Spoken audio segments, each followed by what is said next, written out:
Donc, mais très tôt, Mélie, déjà à l'âge de 11 ans, a été confrontée à des choses assez graves, c'est-à-dire la notion de la mort. Bon, très vite, votre insouciance d'enfant a été marquée par ça. Je ne dis pas que vous avez été adultisé, c'est le terme qu'emploient les psys très tôt, mais en revanche, maintenant, vous êtes dans une dynamique où, que faire? Face à l'annonce d'une maladie, comme celle de votre maman, il y a trois positions. Soit c'est l'effondrement, vous n'êtes pas effondré, soit c'est une forme de fuite, on va vivre sa vie au risque de grande culpabilité, ou alors il y a la dernière solution, c'est donc de se responsabiliser, de partager des moments intenses avec sa maman parce qu'elle ne vous le demande pas, mais vous en avez besoin. Vous vous sentez investi comme d'un devoir, un devoir important. Et ça, c'est une forme de résilience parce que vous dites, je veux profiter de chaque étape de sa vie, je veux profiter de chaque moment. Eh bien, faire ce choix, tout en gardant quand même des moments à vous, eh bien, c'est faire le choix où il n'y aura pas de culpabilité. Vous aurez profité de votre maman. Voilà. Donc c'est ça, il faut qu'elle trouve un compromis. Compromis. En gros, il faut que vous trouviez un boulot à une demi-heure.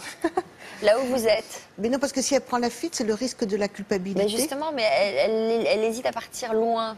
Bah, pas forcément loin, mais disons que je cherche un travail dans le secteur du social et il n'y a pas forcément des offres partout. Et moi, il y a quelques temps, je me disais, bah, si je suis prise à Toulouse, au hasard, je vais à Toulouse. Enfin, je vois pas mes parents, je ne suis pas attachée à eux. Mais depuis le diagnostic, je me dis, mais comment je peux vivre à 600 km? Après, Toulouse, c'est loin. Mais Moi, je comprends qu'elle se pose la question quand même, Yvonne. Et c'est ce que vous lui dites, il faut quand même qu'elle profite de sa maman. Oui, les deux, c'est un choix très compliqué. La balance Il faut que vous profitiez de votre maman sans vous oublier vous et sans oublier votre vie à vous. C'est compliqué. Ça qui est un peu... Donc c'est pour ça que je vous dis que Toulouse, c'est trop loin. Je dis ça parce que je suis née et j'ai grandi là-bas. D'ailleurs, sinon, vous aussi, si vous n'êtes pas un tout petit peu épanoui, eh bien, votre maman se sentira un peu, elle, coupable de vous voler vos instants de bonheur.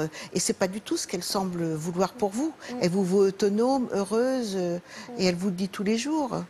Bah, en plus, quand on parle du travail, elle me dit, mais pourquoi tu postules pas partout?